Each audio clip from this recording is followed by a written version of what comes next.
Xo'sh bolalar, hammaga salom. Sankt-Peterburg shahrida 8-mart kuni $200 topganimiz haqida bo'lishamiz. Немножко о другом тоже.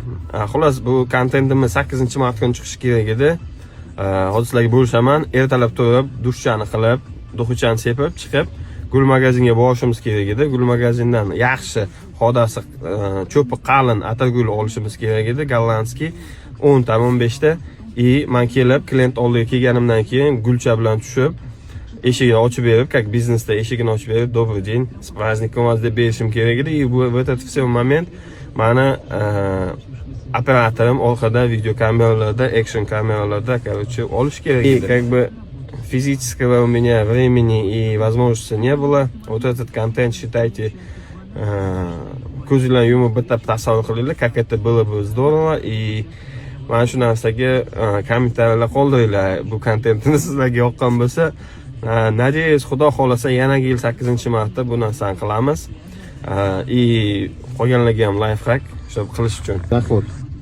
Dohodimiz 9400 so'm subota kuni, 5999 bozor kuni.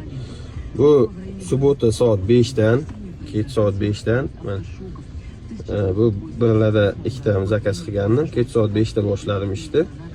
Ночь дальше ketyapmiz.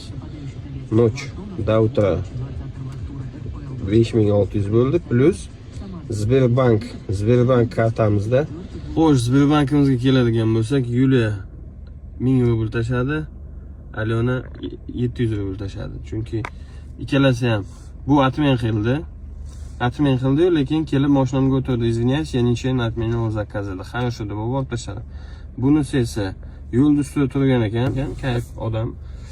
2 kilometr bukvalno подбросишь dedi. 500 rubl будет dedim. O'tirdi, yurdik. Это не мой дом deyapti.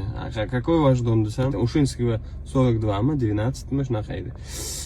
Хорошо dedim, shunda bo'lsa 7 kilometr 1000 rubl будет стоить dedim. Tashladi. Shunaqa gaplar. Videoni do'stingizga, taksida ishlaydigan do'stingizga jo'nating, like, podpiskani ayamang. Kuzatib boring.